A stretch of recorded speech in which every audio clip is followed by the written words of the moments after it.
മണി ന്യൂസിലേക്ക് എല്ലാ പ്രിയ പ്രേക്ഷകർക്കും സ്വാഗതം. കേരളം സ്വർണ്ണാഭരണങ്ങളോടുള്ള ഇഷ്ടത്തിന് പണ്ട് മുതലേ പേരുകേട്ട നാടാണ്.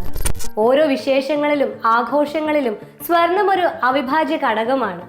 എന്നാൽ കാലം മാറുകയാണ്, അഭിരുചികൾ മാറുകയാണ്. സ്വർണത്തിന്റെ കാര്യത്തിലും ഒരു ട്രെൻഡ് ഷിഫ്റ്റ് സംഭവിക്കുന്നു. ഇപ്പോൾ കേരളീയർക്കിടയിൽ തരംഗമായി മാറിക്കൊണ്ടിരിക്കുകയാണ് 18 കാരറ്റ് സ്വർണം. എന്തുകൊണ്ടായിരിക്കും ഇങ്ങനെ ഒരു ട്രെൻഡ് ഉണ്ടാകാൻ കാരണം? 22 കാരറ്റ് സ്വർണത്തോട് ആളുകളുടെ താല്പര്യം കുറഞ്ഞോ? നമുക്കൊന്ന് നോക്കാം. 18 കാരറ്റിലും 22 കാരറ്റോടെ ഒരു നല്ലൊരു വേരിയേഷൻ ഉണ്ട്. ഒരു 1400-1500 രൂപയുടെ പെർ ഗ്രാമിന് വേരിയേഷൻ ഉണ്ട്.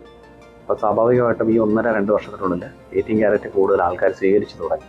ഈ ഒരു വില വ്യത്യാസം വെച്ചത്. പിന്നെ ഏറ്റവും കൂടുതൽ ഇപ്പം ട്രെൻഡിങ് ആയിട്ട് നമ്മുടെ 3 ഷോപ്പിലും 18 കാരറ്റിനകത്താണ് ഐറ്റംസ് കൂടുതലുള്ളത്. കാര്യം ലൈറ്റ് വെയിറ്റ് ആഭരണങ്ങൾ ധാരാളം ഉണ്ട് 18 കാരറ്റാണ്. വർക്കിംഗ് വുമൻസും അതുപോലെ തന്നെ ടീനേജ് കുട്ടികളും ഒക്കെയാണ് കൂടുതലായിട്ടും 18 കാരറ്റ് ചൂസ് ചെയ്യാറുള്ളത്. പിന്നെ 18 കാരറ്റിന്റെ പ്രത്യേകത പറഞ്ഞാൽ റോസ് ഗോൾഡ് ഷെയ്ഡിൽ ഈ 18 കാരറ്റിന്റെ ഓർണമെന്റ്സ് എല്ലാം അവൈലബിൾ ആണ്.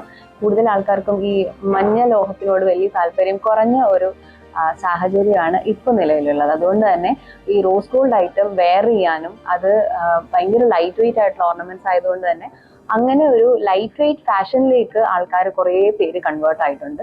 അതിന്റെ ഭാഗമായിട്ട് 18 കാരറ്റ് നല്ല ഒരു മൂവ്മെന്റ് ഉള്ള ഐറ്റം ആയിട്ടാണ് എനിക്ക് തോന്നിയിട്ടുള്ളത്.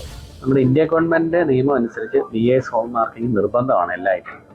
പക്ഷെ അതിനകത്ത് 2 ഗ്രാമിൽ താഴെയുള്ള ഐറ്റംസ് നമുക്ക് നിർബന്ധമില്ല ചെയ്യണം എന്നുള്ളത്. അതിന് മുകളിലുള്ള ഐറ്റംസേ നിർബന്ധമുള്ളൂ. പിന്നെ 18 കാരറ്റിന് ഞാൻ ഈ നേരത്തെ പറഞ്ഞ പോലെ എല്ലാം ലൈറ്റ് വെയിറ്റ് ആഭരണങ്ങളായതുകൊണ്ട് BIS ഹോം മാർക്കിംഗ് ചെയ്താലും നമുക്കത് കണ്ടുപിടിക്കാൻ വളരെ പാടാണ്. കാര്യം അത്രയും നൈസായിട്ടാണ് ഐറ്റംസ് വരുന്നത്. വിദേശത്തു നിന്നാണ് ഐറ്റം വരുന്നത്. അതുകൊണ്ട് സ്വാഭാവികമായിട്ടും ഇവിടെ നമ്മൾ ഹോൾമാർക്ക് ചെയ്താണ് കൊടുക്കുന്നത്. ഏറ്റവും കൂടുതൽ മൂവിങ് ആയിട്ട് പോകുന്നത് നമുക്ക് ബ്രേസ്ലെറ്റ്സ് ആൻഡ് നെക്ലസുകളാണ്. നെക്ലസ് അല്ലെങ്കിൽ നെക്ക് ചെയിൻസ് ആയിട്ടാണ് പോകുന്നത്. ഇതിന്റെ ഒരു പ്രത്യേകത എന്ന് പറഞ്ഞാൽ എത്ര ലൈറ്റ് വെയിറ്റ് ആണെങ്കിലും നല്ല ഡ്യൂറബിൾ ആയിരിക്കും. ഡെയിലി വെയർ ആയിട്ടൊക്കെ യൂസ് ചെയ്യാനായിട്ട് ആപ്റ്റ് ആയിട്ടൊരു ഐറ്റം ആയിട്ടാണ് 18 കാരറ്റിനെ കാണുന്നത്. നമ്മൾ 22 കാരറ്റ് വാങ്ങി വെക്കുന്നതും പോലെ തന്നെയാണ് 18 കാരറ്റ് വാങ്ങുന്നത്. നമ്മൾ 22-നകത്ത് വിൽക്കുന്ന സമയത്ത് തനിക്കൊന്നും GST നമുക്ക് കിട്ടാറുണ്ട്. അതേപോലെ തന്നെയാണ് 18 വിൽക്കുമ്പം ആ ഒരു വില വ്യത്യാസം എപ്പോഴും കാണും. നമ്മൾ വാങ്ങുമ്പോൾ വില കുറവാണ്, വിൽക്കുമ്പോൾ ആ വില തന്നെ കിട്ടത്തുള്ളൂ.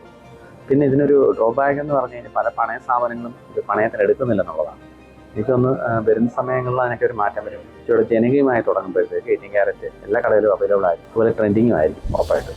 24 കാരറ്റ് സ്വർണമാണ് ഏറ്റവും ശുദ്ധമായ സ്വർണം. എന്നാൽ 18 കാരറ്റ് സ്വർണത്തിൽ 75% സ്വർണവും 25% മറ്റു ലോഹങ്ങളുമായ ചെമ്പ്, വെള്ളി, സിങ്ക് എന്നിവയും അടങ്ങിയിരിക്കുന്നു. ഈ മിശ്രിതം സ്വർണത്തിന് കൂടുതൽ കടുപ്പം നൽകുന്നു. 18 കാരറ്റ് സ്വർണത്തിൽ മറ്റു ലോഹങ്ങൾ അടങ്ങിയിരിക്കുന്നതിനാൽ ഇത് കൂടുതൽ ഈടു നിൽക്കുന്നതും പെട്ടെന്ന് കേടുപാടുകൾ സംഭവിക്കുന്നതുമാണ്. കൂടുതൽ ബലമുള്ളതുകൊണ്ട് സങ്കീർണമായ ഡിസൈനുകളിലുള്ള ആഭരണങ്ങൾ നിർമ്മിക്കാൻ സാധിക്കുന്നു. 22 കാരറ്റ് 24 കാരറ്റ് സ്വർണത്തിനേക്കാൾ വില കുറവായതിനാൽ സാധാരണക്കാർക്കും താങ്ങാവുന്നതാണ്. റോസ് ഗോൾഡ്, വൈറ്റ് ഗോൾഡ് തുടങ്ങിയ വ്യത്യസ്ത നിറങ്ങളിൽ ലഭ്യമാണ്. ഈ വീഡിയോ നിങ്ങൾക്ക് ഉപകാരപ്രദമായി എന്ന് വിശ്വസിക്കുന്നു. കൂടുതൽ ഇൻഫോർമേറ്റീവായ വീഡിയോകൾക്കായി ഈ ചാനൽ ലൈക്ക് ചെയ്യാനും സബ്സ്ക്രൈബ് ചെയ്യാനും മറക്കല്ലേ. നന്ദി.